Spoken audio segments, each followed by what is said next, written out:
Can't decide and torn between a romantic, comedy, action, or an indie film to watch for the weekend? Well. Golden State Media Concepts Movie Podcast is your ultimate guide to the latest movies. Join us as we dissect the latest on the blockbusters. It's the Golden State Media Concepts Movie Podcast.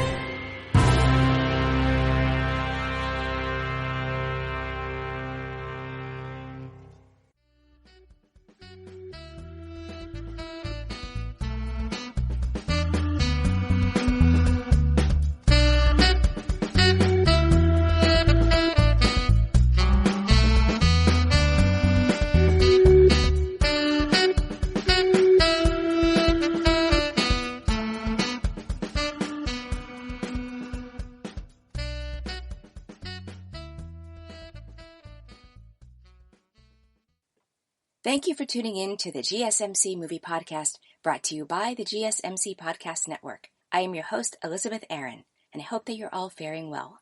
I personally am hanging in there. I live in Northern California, though, and the heat and smoke and raging fires of the past week or so has been a part of my everyday life. It's hard stuff. So I thought I'd channel all that into my work here. I decided today's show would look at movies dealing with overcoming loss. And I don't mean that to sound all doom and gloom.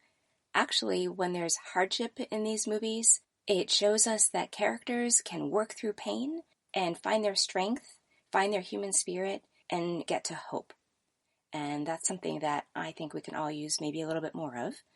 And doesn't the saying go something like, from ashes we rise? So I hope what is gleaned from these movies is helpful and cathartic for everyone.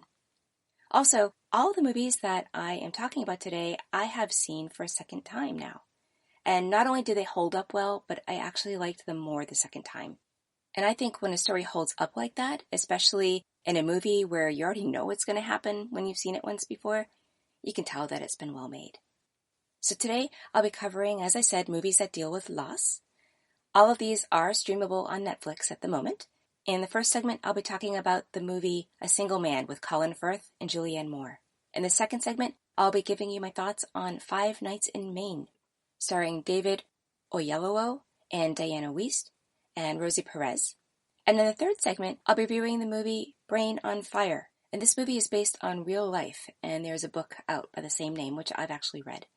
Then stick around for the end of the show, and I'll be sharing my thoughts on the movie Unfinished Song with Terrence Stamp and Vanessa Redgrave. So let's dive on in. The first movie, as I mentioned, is A Single Man. The genre of this movie is an LGBTQ movie. It's a movie also based on a book, and it's considered a drama. It's considered also an understated and intimate movie. It's rated R, because there are some disturbing images, some nudity, and sexual content. It was released in 2009. It's an hour and 40 minutes long, and it's an award winner. At the AFI Awards USA, it won Movie of the Year. So it's based on the novel by Christopher Isherwood of the same name, and it was written in 1964, set in Southern California in the year 1962. Originally, I chose to watch this movie because of the actors that are in it. As I mentioned, it stars Colin Firth and Julianne Moore, and I really like Colin Firth. I like every movie he's been in, and I like him. I find him to be very human and a really normal kind of guy. He's kind of awkward, but he's himself, and he doesn't distract me from the character. And that can happen sometimes with some actors. Like, I love Tom Hanks, but that is true of him. Whenever I see a Tom Hanks movie, I always feel aware that it's Tom Hanks who's playing the character. And as a result, I feel like maybe I'm missing something. I also do like Julianne Moore, and I remember the first time I ever saw her in a movie, it was an independent movie called Safe, where she plays a woman who has some chemical sensitivity issues. And I was so mesmerized by her character that from then on, I followed her. Her acting just keeps getting better and better. You may like this movie if you're interested in LGBTQI issues, if you like movies that go deep, and if you're interested in movies where characters try to make sense of death. The Netflix description is, an English professor, 1 year after the sudden death of his boyfriend, is unable to cope with the typical days in 1960s Los Angeles. And then another description of the Netflix says, the stream of consciousness drama centers on a day in the life of a gay college professor who's reeling from his longtime lover's recent death. I think the second description is more on point. This really is the day in a life of this college professor and all the things that happen and how he expects it to be a different kind of day and why. This movie was directed by Tom Ford, and this is his debut film as a director. He's actually known more for being an American fashion designer, although he also does call himself a film director, screenwriter, and film producer. But this being his first film and being an award-winning film, he just knocked it out of the park. He himself has won awards for this film. He won the Bodil Awards Best American Film Award. He won Top 10 of the Year Audience Award and the Top 10 of the Year International Competition for the Cine Euphoria Awards. And most recently in 2017, he was nominated for a Golden Globe for Best Director for the movie Nocturnal Animals. In terms of actors in this film, there's only a total of 10 in the cast, which is pretty small. Colin Firth plays the protagonist, George. Now, Colin Firth was nominated for an Oscar and a Golden Globe for Best Actor in a Leading Role for this movie. He did win the BAFTA Award for Best Leading Actor for this movie, and an Austin Film Critics Association Award for Best Actor for the movie. He himself, though, is an Oscar-winning actor.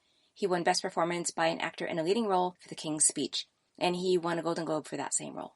He's known for such movies as Shakespeare in Love, Bridget Jones's Diary, Girl with a Pearl Earring, and Then She Found Me. Julianne Moore plays George's friend Charlie, and she was nominated for a Golden Globe for Best Actress in a Supporting Role for this movie. She's also an Oscar winner, having won Best Performance by an Actress in a Leading Role for the movie Still Alice. And she's known for the movies Boogie Nights, The Big Lebowski, The Hours, and The Kids Are All Right. Also starring in this movie is the actor Nicholas Holt. He's another award winner. He won Best Supporting Actor for Mad Max Fury Road at the Cine Euphoria Awards.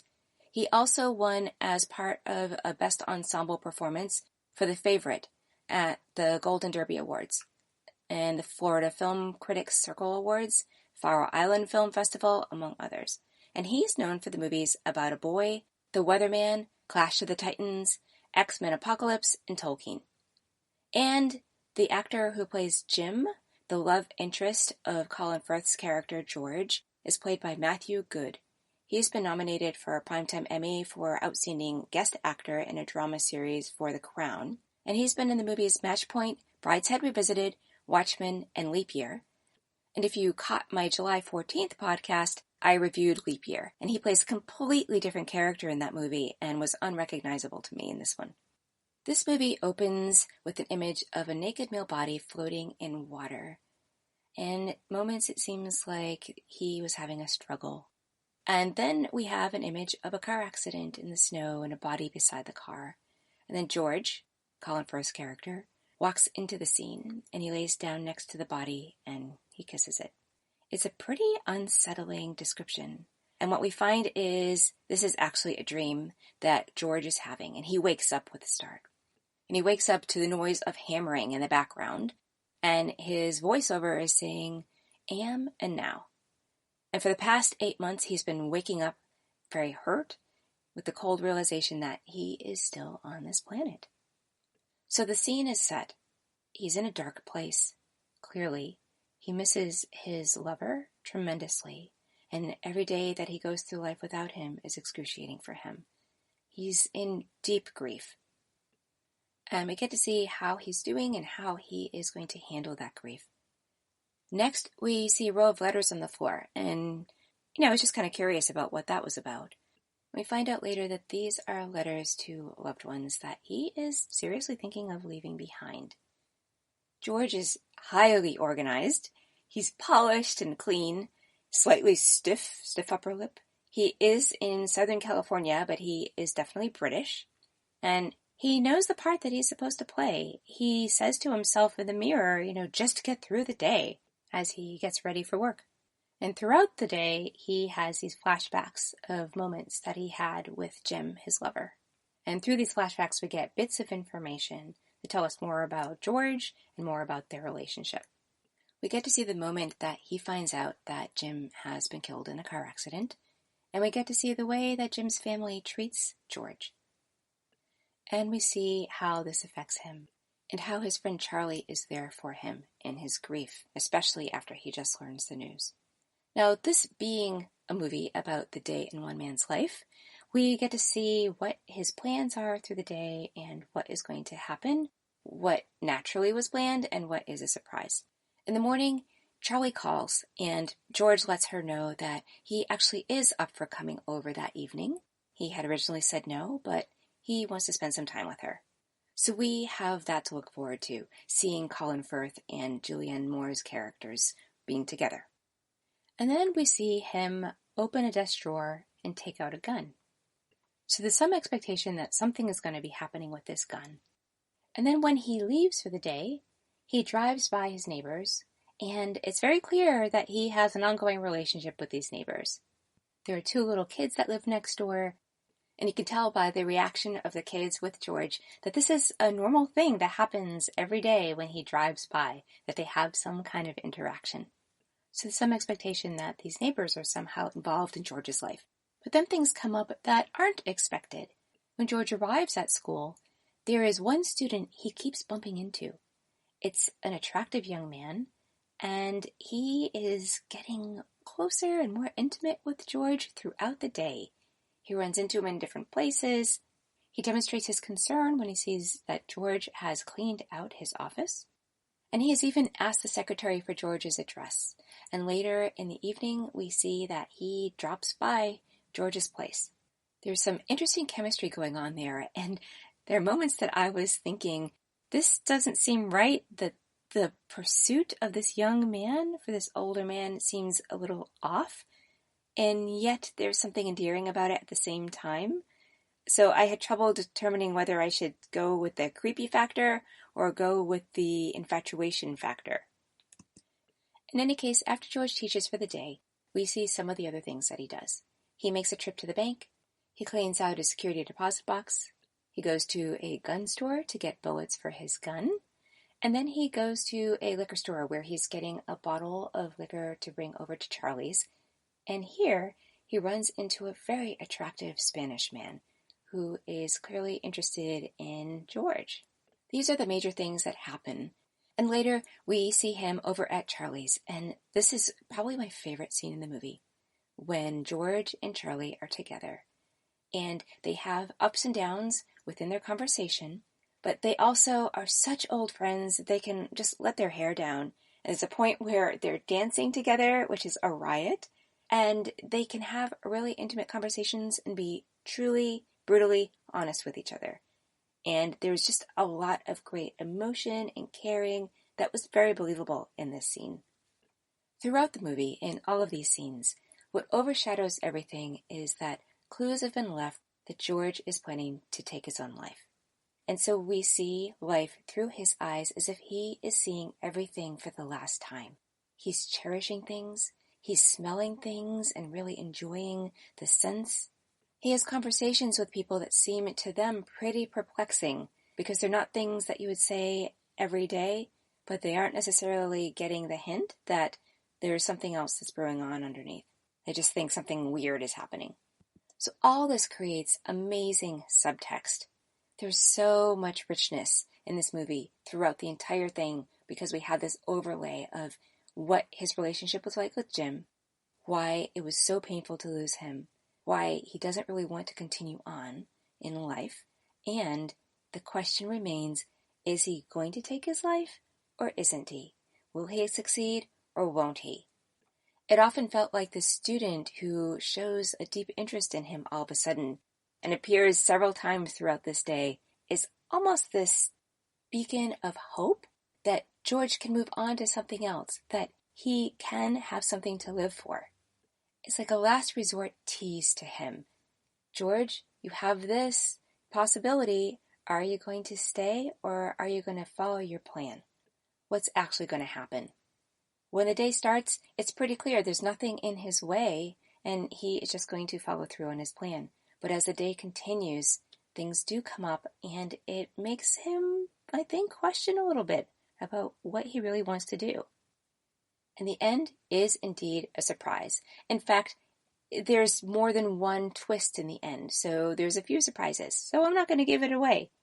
I would also say that one of the surprises, it could almost be hard to buy. It seemed a little convenient and a little planted, And yet, because Colin Firth did such an amazing job acting, I bought it. I'm not sure everyone would agree, but I felt he pulled it off, and really well. There were a lot of things that I just loved about this movie. I felt this movie was really poetic. Part of what made this poetic for me was the images throughout. That image that I mentioned at the beginning of the man floating underwater comes back and haunts throughout, and it seems symbolic of what is going on for George. He's just feeling underwater. Then there's these moments where the director slows down what is happening, and he uses this slowdown to intensify George's sensations, and we as the audience are there with him feeling those same kinds of things. And it's very rare even in our own lives when we slow down enough to try these things. So it was wonderful to experience that in the movie. There are also snapshots of little scenes throughout, and these little moments were very telling. I was also impressed with how the music worked really well in this movie. There's a lot of classical music, and it really stands out. There are also a lot of historical references, from the kinds of cars people are driving, to radio clips of Kennedy speaking about Cuba, to people not having a second thought about smoking. In the past, I've been critical about showing smoking, especially in movies, that there needs to be a really good reason for it, because at this stage, this is not something that we need to model for people or for children. So many modern movies, it feels like the smoking is this gratuitous thing, and another choice could have been made. In this movie, this was something that was realistic in the times, and it seems like it paints something true about this era. And I thought it was okay to have it in this movie. I think it was really done okay. I also appreciated the deep love that George and Jim had, and through flashbacks we got to see this. They had a great relationship, and you could just see how they connected and admired each other. It was actually almost like love at first sight for this couple. And I appreciated being able to feel this true love just between two humans. There was much about the fact that they were gay, and that there was some level of not being able to be open about it that adds a palpability to everything that George is going through. And I appreciate that this movie helps paint a picture that allows the audience to be compassionate for what gay people went through back in the day. I would definitely recommend this movie. As I said, it was pure poetry, and it was as poetic at the beginning as at the end. It's rich and beautiful to watch, and a well-defined story. On a scale of 1 to 10, 10 being a most excellent movie, I'd say it deserves a 10. It is not perfect, but it is very well done. So many things happen in this one day. That seems a little bit unrealistic, but that feels pretty minor based on everything else that happens and how the story pulls together. Now stay tuned for the next segment of the show when I'll be talking about the movie 5 Nights in Maine. Want to know the latest and hottest music hitting the airwaves? Don't be left out. Listen to the Golden State Media Concepts Music Podcast. It keeps you on the loop with everything you need to know from pop, rock, hip-hop, and the top 40. And we'll throw in news of your favorite artists, concert and tour dates, and so much more. Listen no further, because this is the gold standard in music podcast.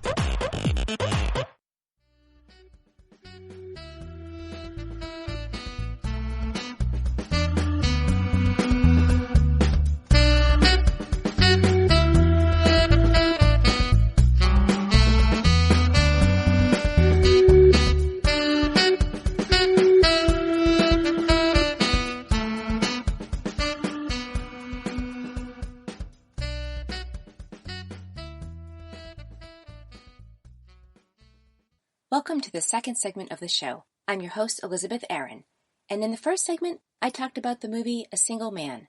I'm now going to discuss the movie 5 Nights in Maine. This is a drama and an independent movie.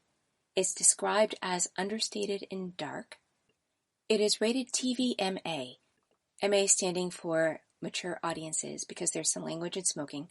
It was released in August of 2016, and it's an hour and 22 minutes long. And this movie has won some awards. It won Best Acting Ensemble for Feature and Best Acting at the Ashland Independent Film Festival. IMDb describes this movie as a young African-American man reeling from the tragic loss of his wife travels to rural Maine to seek answers from his estranged mother-in-law, who is herself confronting guilt and grief over her daughter's death. And then Netflix describes it as, after his wife dies in a car accident, a grief-stricken man visits his estranged mother-in-law in Maine, where they try to help each other heal. And I think both of these are accurate. I like the IMDb description better. Now, on a personal note, I love the state of Maine. My dad lived there for many years, and I pretty much only went there to visit him.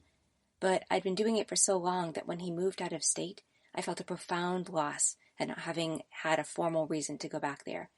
I love that this movie captures the essence of Maine in the people and in the beauty of the place, and there is an essence about Maine that I haven't quite experienced anywhere else, not even in the other New England states. This movie is directed by Maris Curran. And besides winning the Best Acting in a Film Award at the Ashland Independent Film Festival, she had won the Special Jury Prize for the documentary short While I Yet Live, and that was at the River Run International Film Festival. She's directed 4 films. Before 5 Nights in Maine, she directed Edge of the Road, and after that, 2 documentary shorts. Now, the actors are David Oyelowo. I hope I'm pronouncing his last name correctly. I've seen him in a number of things. He plays the character Sherwin in this movie. He won Best Actor at the African American Film Critics Association and the Black Film Critics Circle Awards and the Black Reel Awards for Selma. He also won Outstanding Actor in a TV Movie or Limited Series for Nightingale at the Black Reel Awards, the Central Ohio Film Critics Association, and the Critics' Choice Television Awards and Gold Derby Awards. He won the Breakthrough Performer Award for The Butler at the Hamptons International Film Festival and Hollywood Film Awards. He's also been in the movies The Help, Lincoln, Interstellar, Jack Reacher, and The Clover Paradox. Diane Wiest plays the character Lucinda, which is the mother-in-law. She's a 2-time Oscar winner. Both Oscars are for Best Actress in a Supporting Role, and she won these for the movies Hannah and Her Sisters and for Bullets Over Broadway. She won a Golden Globe for Bullets Over Broadway, and she won a Primetime Emmy for Outstanding Supporting Actress in a Drama Series, and that's for In Treatment. And she's won many other awards and nominations. She's been in the movies Footloose, The Purple Rose of Cairo, Parenthood, Edward Scissorhands, The Horse Whisperer, and Dan in Real Life.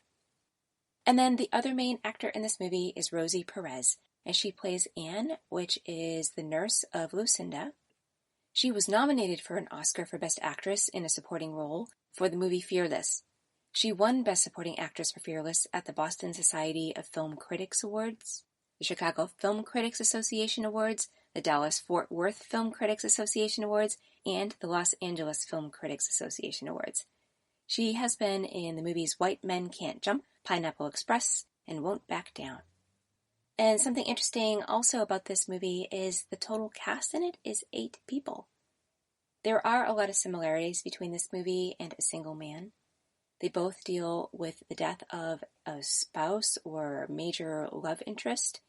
Both of the love interests die in a car crash.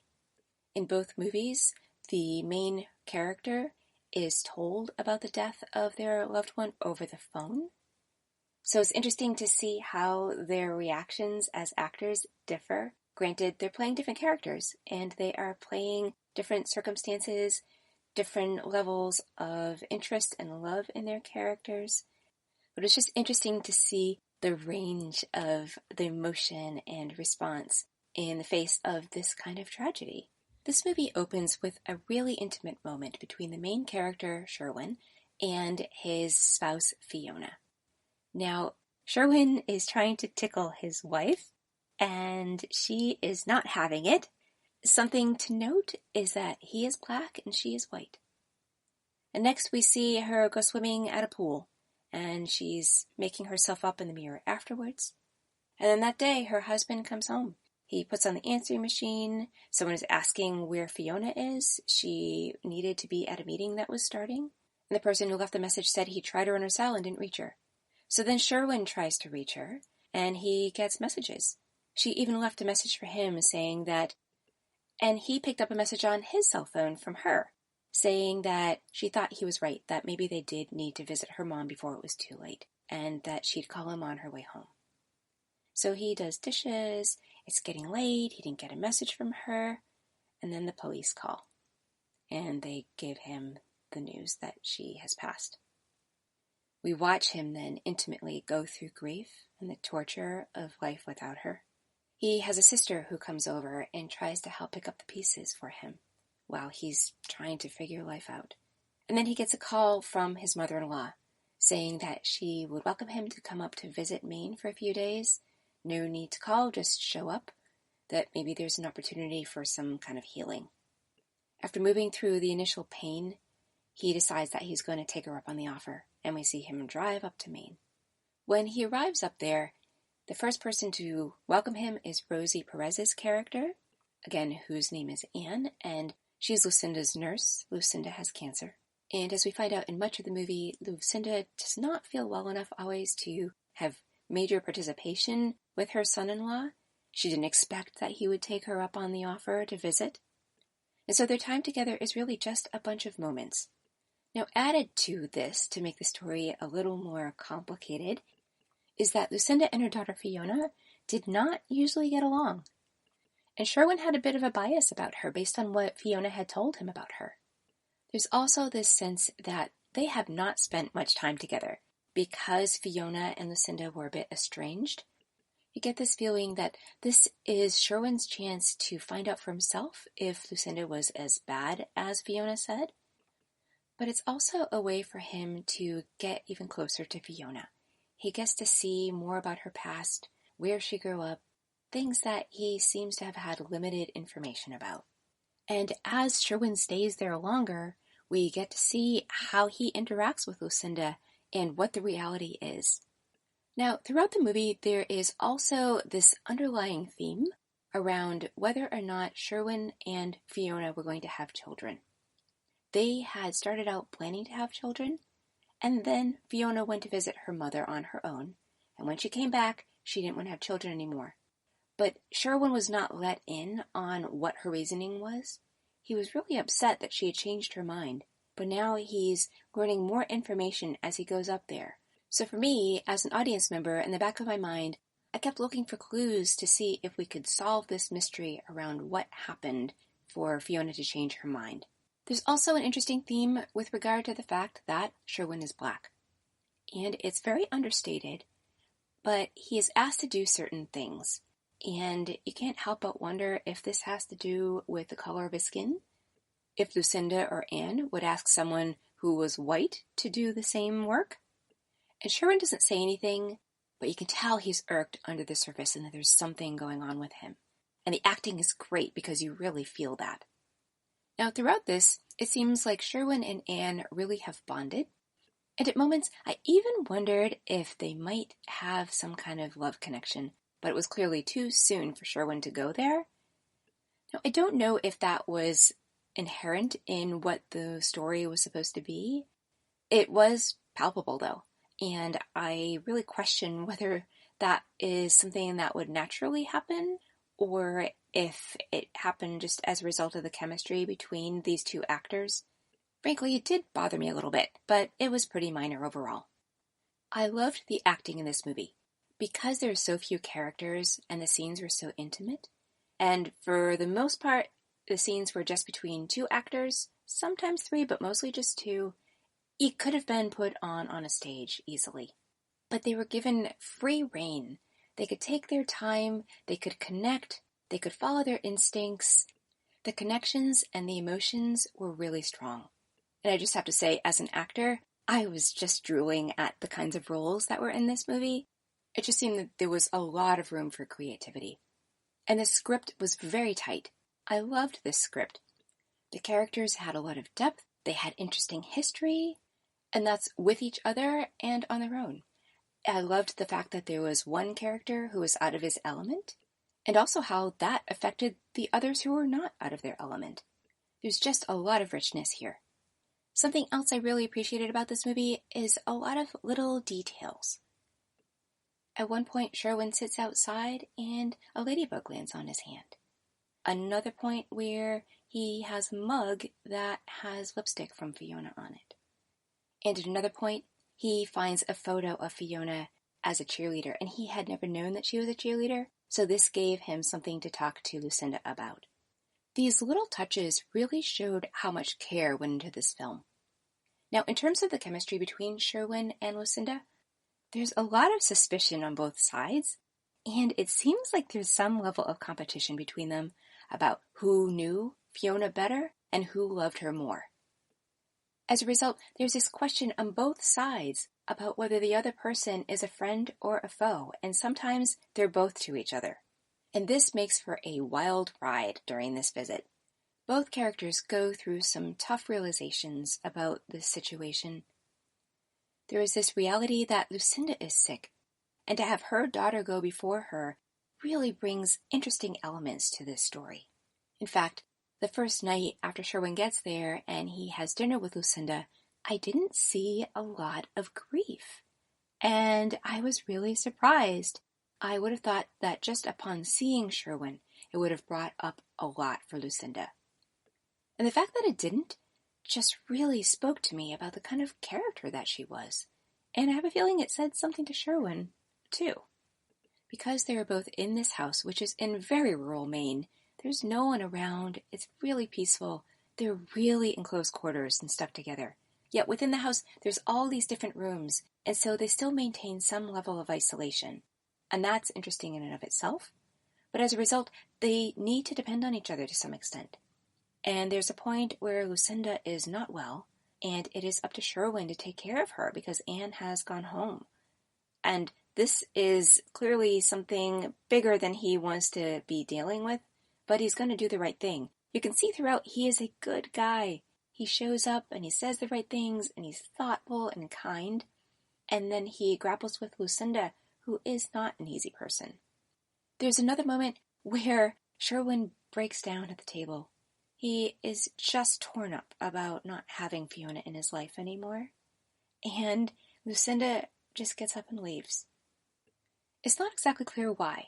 If she just can't handle his emotion because it's triggering something in her, if she's embarrassed for him, if she just wants to give him space so that he can have his feelings. We don't really know, but what we do know is that she doesn't seem to have compassion for him in that moment. And instead of both of them being compassionate for each other, at least for Lucinda, she just claims, well, she lost a daughter, he lost a wife.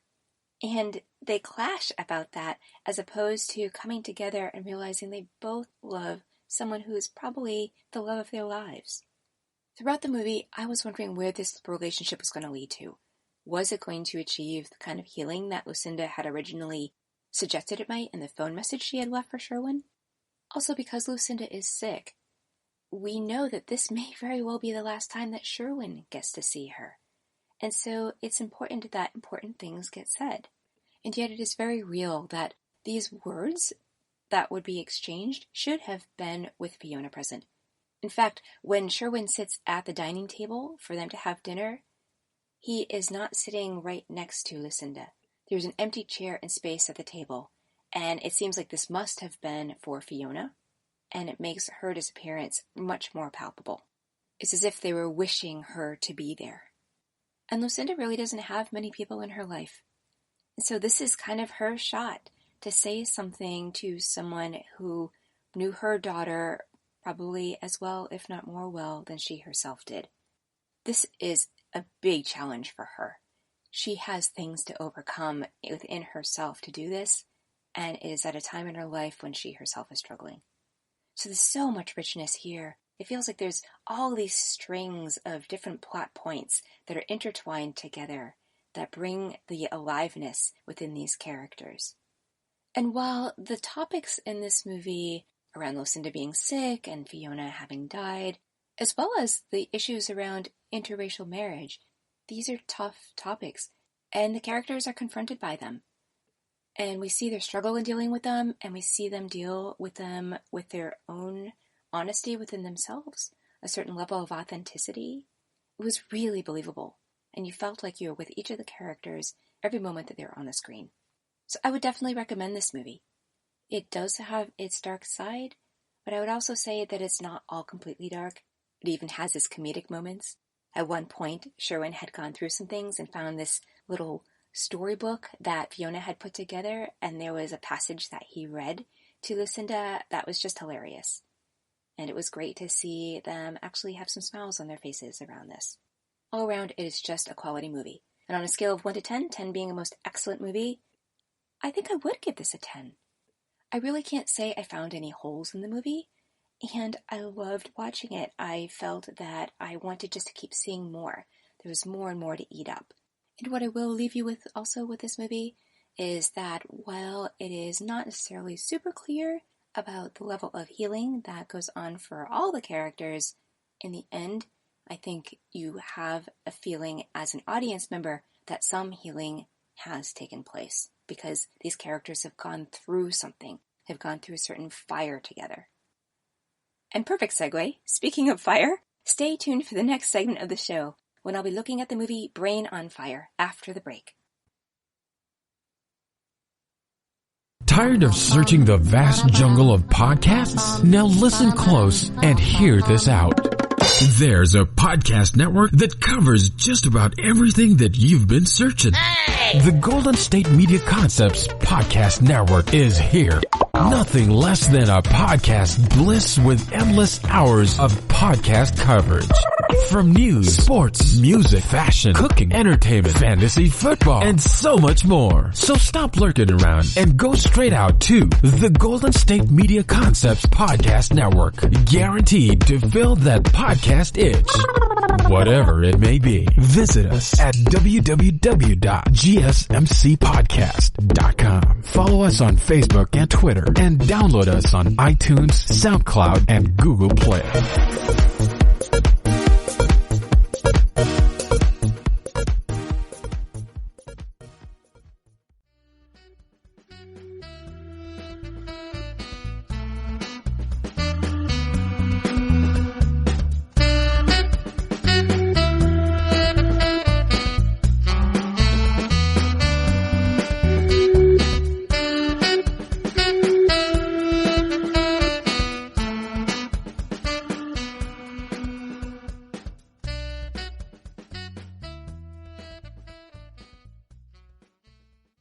Welcome to the third segment of the show.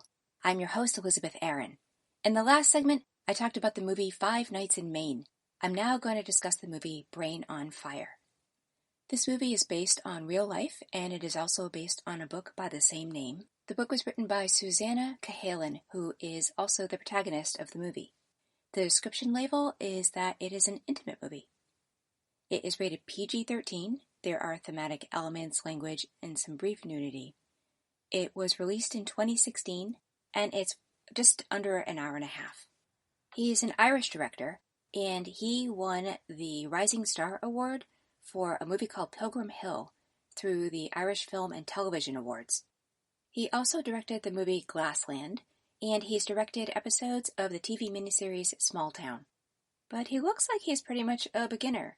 He did 1 short film, and then 3 features. Brain on Fire was his 3rd feature, and then this TV miniseries. That's it. The main character, Susanna, is played by Chloe Grace Moretz. She won the Saturn Award for Best Performance by a Young Actor for the movie Carrie through the Academy of Science Fiction, Fantasy, and Horror Films, USA. She won the Breakthrough Artist Award through the Austin Film Critics Association for the movies Kick-Ass and Let Me In. And she won the Cinecon USA Award for Female Star of Tomorrow. This is among a bunch of other wins and nominations. She's also been in the movies 500 Days of Summer, Jack and the Beanstalk, Diary of a Wimpy Kid, Hugo, and The Fifth Wave. The movie also stars Thomas Mann. He won the Breakthrough Performer Award for The Preppy Connection at the Hamptons International Film Festival, and he won Outstanding Achievement in Filmmaking as part of the ensemble cast for Them That Follow at the Newport Beach Film Festival. He's been in the movies It's Kind of a Funny Story, As Cool as I Am, Amityville: The Awakening, and The Highwaymen. And Richard Armitage is in this movie. He is the winner of Best Supporting Actor on Television for Hannibal at the Academy of Science Fiction, Fantasy, and Horror Films USA, and also for that same organization, he won Best Supporting Actor for The Hobbit, The Battle of the Five Armies. He's also won a number of other awards and had nominations. He's been in a lot of television, This includes the TV miniseries North and South, the TV series Marple, and the TV series Robin Hood. Movies include Into the Storm, The Crucible, Alice Through the Looking Glass, and Pilgrimage. And also in this movie is Carrie Ann Moss. She won the Best Supporting Female Award for Memento from the Film Independent Spirit Awards, and she also won the Best Debut for the Empire Awards in the United Kingdom for the movie The Matrix, and also for The Matrix, Best Actress in a Leading Role for the Sapnavallo Awards. And last but not least, Tyler Perry is in this movie. He plays Susanna's boss. He won Best Supporting Actor in the African American Film Critics Association for the movie Gone Girl, and he won Outstanding Lead Actor in a Theatrical Film for A Diary of a Mad Black Woman for the BET Comedy Awards. And he's also won many other awards and nominations. Movies he's been in include Medea's Family Reunion, Why Did I Get Married?, Alex Cross, Vice, and A Fall from Grace. This movie starts out with a voiceover and a flashback. The voiceover speaks directly to the audience and asks if they've ever felt trapped, ever felt that they lost their own mind or their own body. And then we see this fuzzy picture, and it's of a young woman who has these kind of electrodes all over her head, and she's strapped into a hospital bed, and then she tries to break free. From this point, we go back to the start of the story, where she introduces herself as Susanna Cahalan. She's 21, and she has a dream job. She's a reporter at the New York Post. She was very excited. She had her whole life ahead of her. She was young and a go-getter. In the opening, we get to see a cast of characters in her life, including her boss, who is played by Tyler Perry. He's an editor and essentially says that she's a rising star, she's doing great work, and to keep it up. We also get to meet Margot, who is a colleague. Seems like she might be a manager. It's not completely clear, but she is more experienced for sure, and she is mentoring Susanna, it seems, and they become good friends. Next, we get to meet Susanna's boyfriend. He is meeting her because there's going to be a little birthday celebration for her, and then her parents show up. It turns out her parents are divorced, and they are still in communication and seem to be in okay terms while they both have new partners. And at least in the film, the first instance where we see there's something not quite right with Susanna is at this birthday party. She is getting ready to blow out the candles on the cake, and she kind of zones out. I mean, everyone has a moment probably where they are a little spacey. This was maybe a little bit more than that, but people just kind of let it go. But when it came time to blow out the candles, she just was winded, and that seemed strange, so she had help from the others. And this was the start of a whole string of little clues that were happening to show that something was a little bit off with what was going on with Susanna and her health and her body. Another clue happens around the idea of bedbugs. It turns out that Margot, her colleague, is doing a story on bedbugs, and this plants an idea in Susanna's head. And then when she is home, she finds she's really itchy on her arm, and she sees spots on her arm. But then when she goes and asks Margot about it, because Margot is now an expert on bedbugs, Margot sees nothing on her arm. She doesn't understand. But also, Susanna is starting to feel really tired, and she hears sounds that she never heard before, and she's getting pretty exhausted. So she ultimately goes to the doctor. The doctor thinks it's just normal, young adult transitional time, and maybe she's been drinking and partying too hard, and thinks that she just needs more rest. And this starts to become a theme, in particular with this doctor. The more Susanna's symptoms seem to worsen, the more the doctor digs in and tries to convince everybody that it is not about a medical condition. It is more her partying and drinking too hard, and that she needs to rest. But there comes a point where, while Susanna's behavior is odd, she has a seizure. And it is really scary to watch in this movie. Just a heads up about that. Chloe Grace Moretz does a very convincing job. At the time this seizure happens, she's with her boyfriend Stephen. He rushes her to the hospital, and they do all these tests and they don't find anything. And then her parents come to see what is going on at the hospital, and the father, Richard Armitage's character Tom, lays into Stephen, feeling Stephen didn't take enough responsibility. And throughout the rest of the movie, we see a tension between the boyfriend and the father, and then how their relationship develops over time, based on how Stephen shows up for Susanna during this difficult period in her life. After this, Susanna takes turns staying at her mom's and then at her dad's.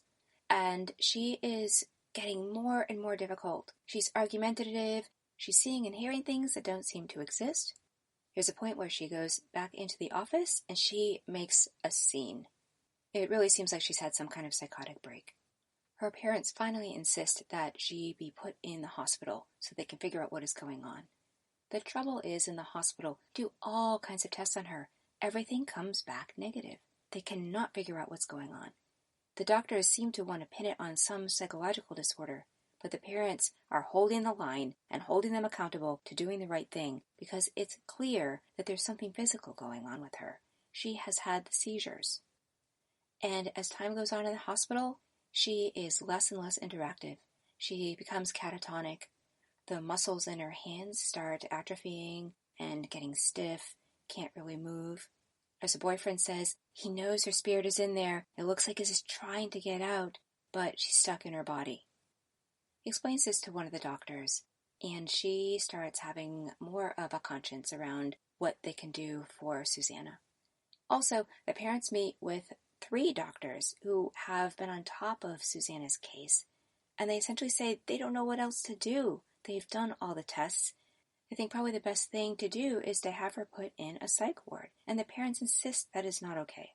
So this doctor who had listened to the boyfriend goes and talks to a doctor who had been her mentor. He only teaches now, but she convinces him to look into the case. And I'm going to leave it at that. I don't want to spoil the end. But I will say this story would not have been written or made into a movie had the real Susanna Cahalan not gotten better. However, as trying as her health situation was, the fact that Susanna was a writer and could explain what her story was and maybe help other people who had been misdiagnosed before, well, that is just a pure bonus that came out of this situation. I thought Chloe Grace Moretz did a fabulous job. She is in just about every scene. She played a wild range of emotions in, and I felt was quite convincing. She had manic and depressive episodes. She was hearing things. She couldn't sleep. She was just having trouble functioning. She was emotional, had a pin drop. What had started out as us seeing her life as very put together and organized moved into a place of chaos and things being messy and unorganized. Because there is a flashback, the audience knows what is coming as we see her character go downhill. But the other people in Susanna's life don't know. And so this creates a tension for the audience, wanting them to find out what is going on with her. And then we get to a point where Susanna is trying to get help at the hospital, and yet even there is trouble getting to the bottom of what's going on. So this continues to be this race for the audience to see when or if she is going to finally get through what this crisis is for her. And besides Chloe Grace Moretz's character, all of the characters were well done. Each of them had their own specific characteristics. You got a sense of who they were. I loved Tyler Perry as the editor. He showed to be a compassionate man, but also a man who knew what his mission was, and he wasn't going to let anything sway from it. There's actually quite an amazing scene where Susanna is supposed to interview a politician. And this politician is going to apologize for something bad that he had done. And this happens to come at a point where Susanna is in kind of a manic state. And the way the interview unfolds is really something to behold. As well as after that happens, and we see how her boss holds her accountable.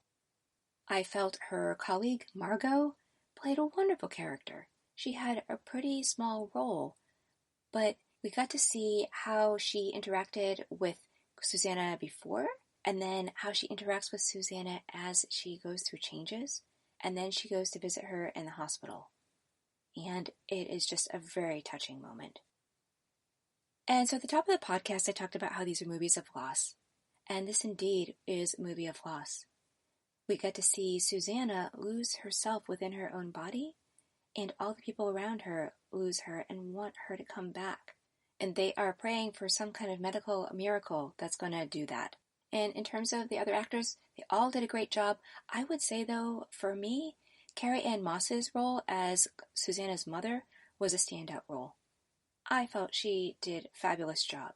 She was very steady. She played a very different character from the ex-husband, Susanna's father. I could see how they wouldn't fit together as a married couple. They would drive each other crazy and that they probably would get divorced. It's just, her character was very clear to me. And I loved the assertiveness and the firmness of her maternal instinct. She was a super grounded character. Something else I appreciated is that Stephen, her boyfriend, stayed with her throughout the entire episode of this happening. It turned out she stayed in the hospital for at least a month, if not more. And she went through all kinds of tests, and she went downhill really quickly. And yet Stephen stayed by her side. A lot of people may not be willing to do that, but it was a real test of his love for her, and he continued to prove himself. And I like how this modeled the way a man can show up in a relationship. He remained devoted and a rock to Susanna. And this is at a time when she is at her most vulnerable. This movie had a lot of heartbreaking moments, and at the same time, it really had a lot about how to overcome.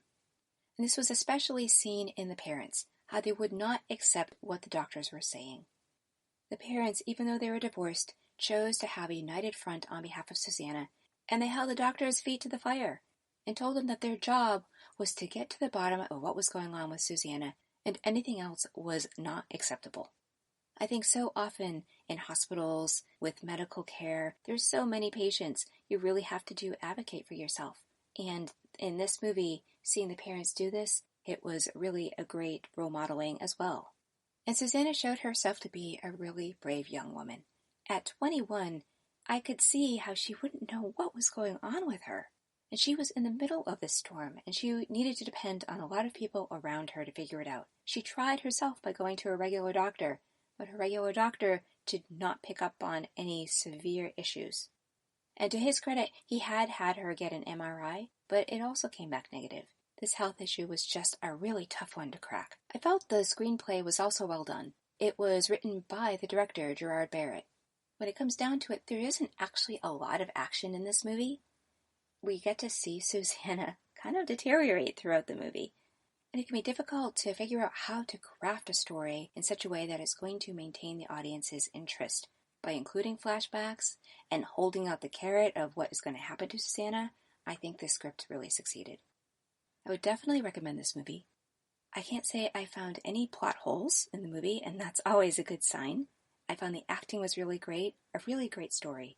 So on a scale of 1 to 10, 10 being a most excellent movie, I would give this an 8. It's a really strong story and well done. It didn't have me saying wow as much as in the other movies that I gave a 10 earlier, but it's really a wonderful movie, a hopeful movie, and something that anyone could get something from. Now stay tuned for the final segment of the show when I'll be looking at the movie Unfinished Song after the break.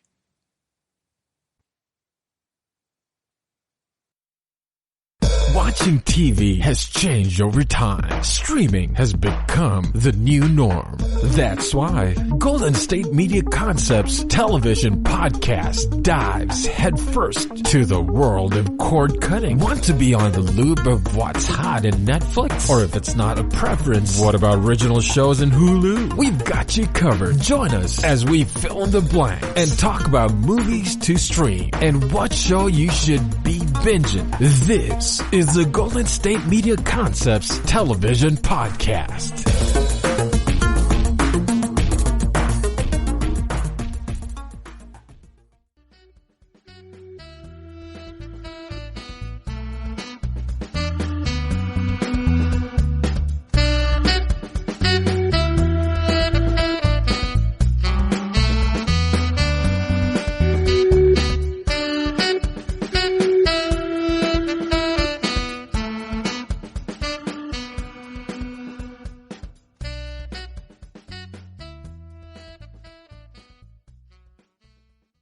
Welcome to the final segment of the show. I'm your host, Elizabeth Aaron. In the last segment, I talked about the movie Brain on Fire. I'm now going to discuss the movie Unfinished Song, continuing along the theme of loss and hope. This movie came out in 2012. It's an hour and 30 minutes long. It's considered a comedy drama, and it has music in it. And it's rated PG-13. It has some sexual references and some rude gestures in it. This movie won Best Screenplay by the director, Paul Andrew Williams, at the Beijing International Film Festival. It also won the Best Actor Award for Terence Stamp, and at the Nashville Film Festival, it won Best Picture. As I mentioned, the director is Paul Andrew Williams. At the BAFTA Awards, he won the Best Single Drama for Murdered for Being Different, and he won directing awards for the Dinard British Film Festival and the Edinburgh International Film Festival for the movie London to Brighton. Other movies he's directed include The Cottage, Cherry Tree Lane, and some television movies, including The Eichmann Show. He is also the director of the TV series Broadchurch, which I am personally a big fan of. The main character in this movie, Arthur, is played by Terence Stamp. He is an Oscar nominee for way back when in 1963 for Best Actor in a Supporting Role for the movie Billy Budd. He did win a Golden Globe for that movie. He's been in movies like Superman, Legal Eagles, Wall Street, Loved Walked In, and Valkyrie. Vanessa Redgrave plays his wife Marion, and she is an Oscar winner. She won Best Actress in a Supporting Role for the movie Julia, and she has been nominated for 5 other Oscars. She's also a Golden Globe winner. She won the Best Performance by an Actress in a Supporting Role in a series, miniseries, or motion picture made for television in If These Walls Could Talk Too. And she won a Golden Globe for that same role in Julia. She's won a lot of other awards as well as nominations. And I also want to mention that Gemma Arterton is in this movie. She plays a major role, and she had won the Best Newcomer Award at the Empire Awards in the United Kingdom. And she won the Best Actress Award for the WIFTS Foundation International Visionary Awards. She's been in the movies Pirate Radio, Clash of the Titans, The History of Love, and Summerland. She plays Elizabeth, who heads up a chorus of elderly singers. And the movie starts out with Elizabeth's voice as the voiceover. And she is talking as Arthur, really our protagonist and played by Terence Stamp, is looking at himself in the mirror and seeing his age. Then he walks to this place, it looks like it might be a senior center. In any case, it's where there is a music room and where a senior choir sings. He is going to pick up his wife, who is in a wheelchair, and he is a bit of a renegade. He and his wife have a special relationship, and she sees the good in him, and he's very tender with her, and we see this really wonderful side of him. But when he's not around her, he's a really different person. He doesn't have the social graces that he has with her. He is a smoker, and he will just smoke outside this building until his wife is done with her practice, and then he'll walk her home. Arthur really wants nothing to do with this choral group. He is a little embarrassed even when he shows up to get his wife. We find out later that he actually can sing, and so it's a little perplexing why he doesn't want to join in, but he just seems to not be the social type. His life really revolves around his wife, and she has cancer. And this story is happening at the end of her life. Vanessa Redgrave does such a wonderful and tender job with this character. Marion is positive. She knows how to manage her cranky husband. She does everything she can to live out her final days, to be sure that things are going to be left in a good situation, and to leave her husband and her son, who is estranged from her husband, in a good place. She wants them to have hope and to find each other. But Arthur and Marion are at loggerheads around the fact that these are her final days. She wants to spend them the way she wants to spend them. She doesn't care if she's not feeling well. She wants to show up and be with her friends who are in this choral group, and he wants her to rest, take care of herself, and spend the time at home with him. She depends on him to help her get to the chorus group, but other than that, he really doesn't have the control over the situation. There's a point where the chorus group, when they know that Marion is not doing well, on a rainy day, they stand outside with umbrellas and they sing a song to her. She is so touched, and she just wants to go outside and be with them and embrace them. Arthur, on the other hand, is so angry at them for disrupting their lives, for calling attention to them, and he thinks she should not go outside in the rain. And while he does have a point, this is her life, and she gets to make those decisions, so they get into quite an argument. And Arthur is in particular angry with Elizabeth for instigating this little show. Well, it is clear that Marion knows how to get to her husband, because she says she will refuse to talk to him until he brings her to the chorus group and in front of everyone says an apology. So she holds out for pretty much a day, and he finally comes around. We also get to see some scenes that show the tension between Arthur and his son, James. James seems to be resentful of how his father treats him, and his father never seems to be pleased with what James does. And James has a young daughter, the granddaughter to Marian and Arthur, and she is the light of their lives. And when Marian recognizes that she is probably not going to last that much longer, she makes it clear that she wants the two of them to get along after she is gone. There also seems to be some added motivation that Marian has around the chorus group. She recognizes how wonderful the people are, how kind and generous. She finds that it lights her up and makes her feel good, and she wants nothing more than for Arthur to experience that. And she recognizes that when she is gone, this is something that could sustain him possibly. So she sets up situations where he needs to interact with Elizabeth, the chorus teacher. And Marian keeps the chorus involved with her and Arthur and her son. Elizabeth announces that she has entered the group into a contest. She is going to have them audition to see if they can be part of a competition that will come up in a month or so. For the audition, she gives Marian an opportunity to sing a solo, partly because she knows Marian may not be around for the final competition.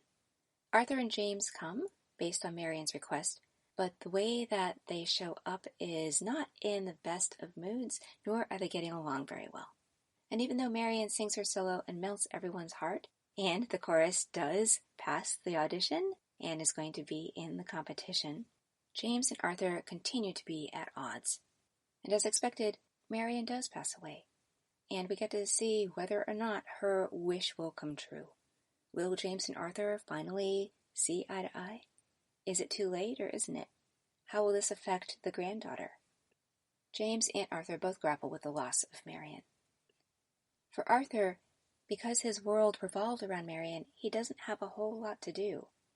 And what was part of his normal routine was to go to the place where the chorus was. So he finds himself just going there. And eventually he and Elizabeth form a greater bond and more of a friendship. They have some things in common. Elizabeth seems to not be able to hold a relationship, and so she's alone, and Arthur is now alone as well. And Elizabeth is such a caring soul. She seems to know the right thing to say all the time. It is a little surprising that she hasn't found a boyfriend that will stick, because she seems like a really awesome person. There's a point where she has started dating someone, and it didn't work out, and she shows up on Arthur's door in the rain, just crying her eyes out. It's really funny to see, actually, even though it's a sad moment. But when Arthur asks her, well, why did she show up there? And she explains, well, she knew that he probably wasn't able to sleep very well, and he was the only person she knew that might be up at that hour. And she didn't really have any friends her own age. She teaches these elderly people how to sing, and she teaches teenagers. And she has yet to really make friends with people who are in the vicinity. This is not a place where she had originally grown up. And it's during these interactions with Arthur that we get to see that when he's with one person, he is able to open up and to show his big heart in true colors. And yet at other moments, especially with his son, he's the polar opposite. And you wonder how he could have ever been married to such a wonderful woman. So with this theme of loss that I'm exploring with these movies today on today's podcast, we get to see this movie, which I think in some ways shows more of what loss is like on a day-to-day basis with someone than in some of the other movies that I've looked at today. He will spend time at the gravesite of Marian. He'll bring flowers. He'll read the laundry list. He'll just tell her what the day in and day out plan is that he has, because that's what he always did with her.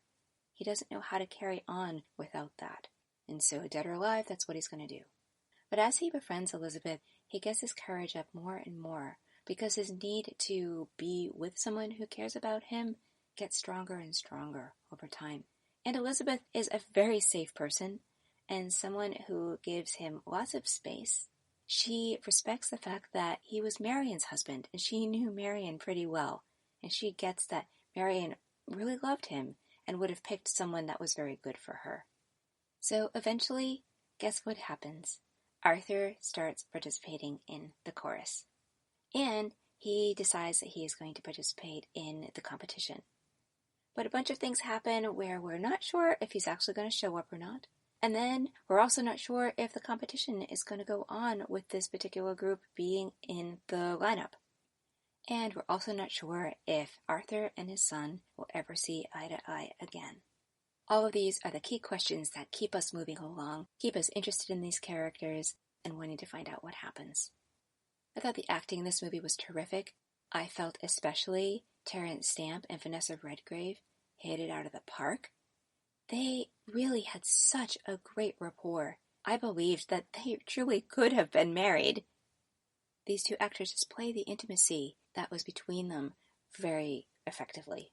And I loved Gemma Arterton as Elizabeth. She pulled off this role really well.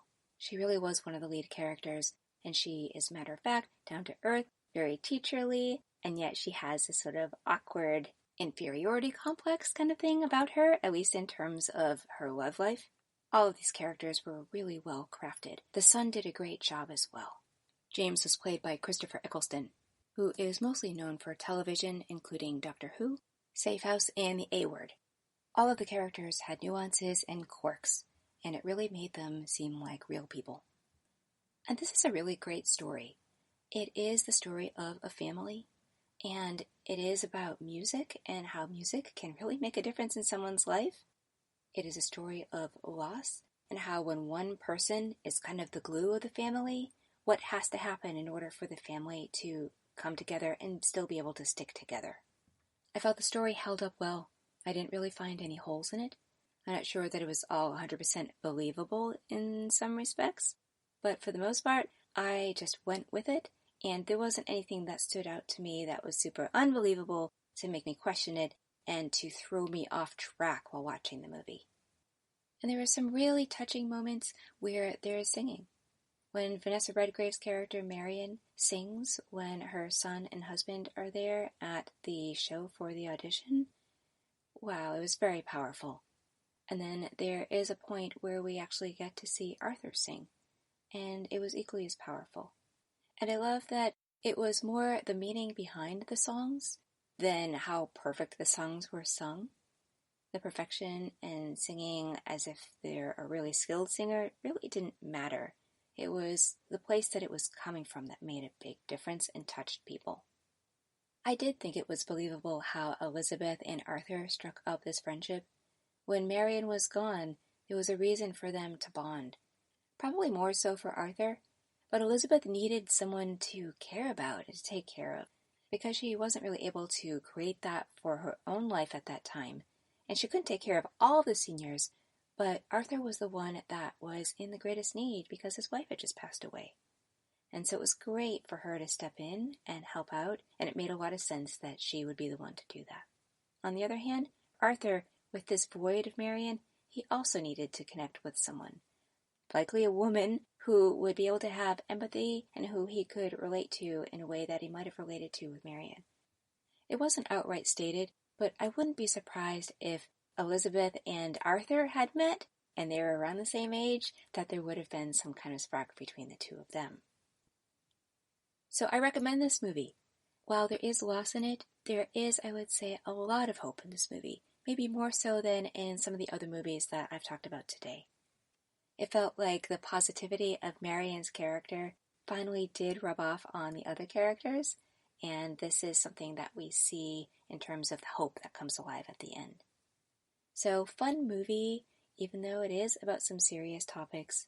I do recommend it.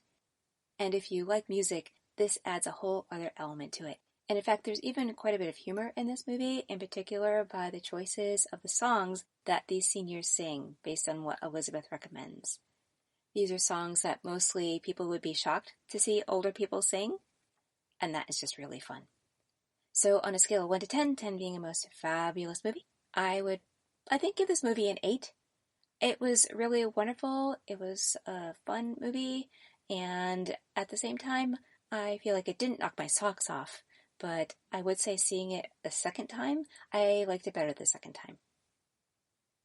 I hope you've enjoyed hearing about the movies A Single Man, which I rated a 10, 5 Nights in Maine, which I also rated a 10, Brain on Fire, which I rated an 8, and An Unfinished Song, which I rated an 8. Here's to these films offering you some inspiration. I'm your host, Elizabeth Aaron, signing out. Thank you for listening to the GSMC Movie Podcast, brought to you by the GSMC Podcast Network. I would like to ask that you please remember to subscribe to the show and write a nice review that really helps us. Also, if you can please follow us on Facebook, Twitter, and Instagram. Thank you, and have a good night. You've been listening to the Golden State Media Concepts Movie Podcast, part of the Golden State Media Concepts Podcast Network. You can find this show and others like it at www.gsmcpodcast.com. Download our podcast on iTunes, Stitcher, SoundCloud, and Google Play. Just type in GSMC to find all the shows from the Golden State Media Concepts Podcast Network, from movies to music, from sports to entertainment, and even weird news. You can also follow us on Twitter and on Facebook. Thank you, and we hope you have enjoyed today's program.